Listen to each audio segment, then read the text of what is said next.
a eu quelques problèmes et en aura encore certainement. Mais encore une fois, quelle technique médicale, entre guillemets, au sens très large, n'a pas d'effet secondaire? Donc il y a eu des problèmes, on pourra peut-être, je pense, y revenir. Et c'est vrai que pour le rachis cervical en particulier, il est bon que la prescription soit médicale au départ. J'ai juste une question. Vous savez lire des radios ? Ah oui, ça fait partie de la formation de base d'un ostéopathe. Alors, on n'est pas radiologue, mais on se fait une bonne idée sur une radio, effectivement. Oui. Il n'y a pas C'est besoin, important. effectivement, une métastase au niveau d'une vertèbre avant d'aller manipuler. Mais s'il y a des radios, elles ont été vues, les métastases, par définition. D'accord. Mais vous ne pouvez pas demander de radio. Et c'est là que vous avez parfois besoin d'un médecin quand même. Oui, oui. Vous n'êtes pas Vous ne pouvez prescripteur. pas prescrire de radio, d'accord. Alors, D'accord. ça se passe plutôt bien sur le terrain, en fait. Quand on envoie un patient chez le radiologue le reçoit, fait les clichés. Donc ça se passe bien. C'est vrai qu'on est un peu à la merci. Mais il n'est pas remboursé par la Sécu puisqu'il n'y a pas Si, d'ordonnance. Si, mais dans des conditions un peu moins favorables que s'il était passé par un médecin Ah oui, généraliste. d'accord. Vous envoyez chez le radiologue, vous dites j'ai besoin d'un cliché pour la manipulation. On se connaît sur le terrain. Et c'est le radiologue qui fait lui-même la prescription, Oui, l'ordonnance. il est auto-prescripteur. Oui, D'accord, Radiologue. donc le malade est remboursé. Benoît. L'ostéopathie peut-elle remplacer des séances de kinésithérapie et la prise d'anti-inflammatoires, demande Nicole. Avant que vous ne répondiez, je vous propose d'écouter Jean Souly. Lui, ses problèmes... Soudry, non ? Ah, eh bien, nous allons vérifier. D'accord. Ses problèmes lombaires l'ont amené... Pardon, je me trompe. Il avait essayé les anti-inflammatoires et les séances de kiné. Justement. Et justement, il s'est tourné vers l'ostéopathie. Une technique qui le soulage, même s'il a encore des difficultés dans le quotidien. Ses propos sont recueillis par Claire de Sulloz et Vincent Basso-Bondini. J'avais un air de coincé entre deux vertèbres, et ce qui gênait au niveau de la mobilité du bras.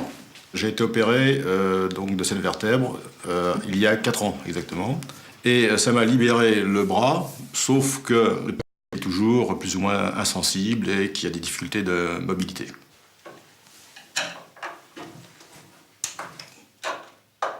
Visser avec la main droite, c'est pas possible? Bah si, on peut arriver, mais on n'a pas de force.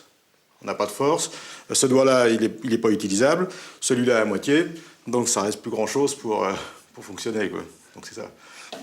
Alors là, c'est le cas présent. Là, je suis obligé de mettre les deux mains. Alors, bien sûr.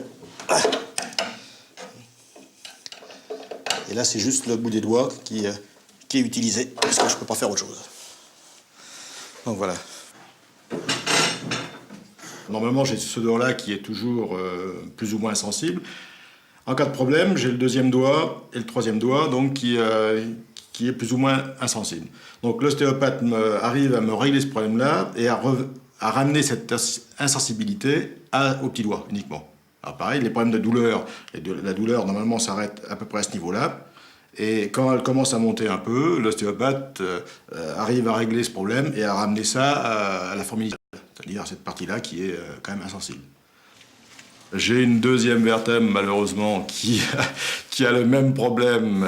Donc c'est une lombaire. Cette vertèbre, elle m'occasionne différents maux. Une insensibilité au niveau de la jambe et du dessous du pied. Alors la jambe gauche qui est, je suis mal fait, hein. La jambe gauche, c'est cette douleur au dos, donc m'occasionne bien souvent. Donc pareil, les cuisses. La cuisse, c'est les nerfs qui posent problème. Et ce manque de réflexe du genou. Lorsque je descends, si vous voulez, il faut toujours tenir l'escabeau avant de poser le pied par terre, comme on n'est pas sûr si le réflexe va fonctionner correctement, quoi.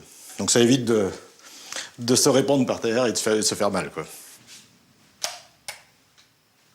L'ostéopathe, suite à ce genre de problème, arrive à redonner de la sensibilité à une jambe et du réflexe à l'autre. Vu les résultats obtenus, moi je préfère voir un ostéopathe que d'absorber de la chimie comme c'était précédemment, hein.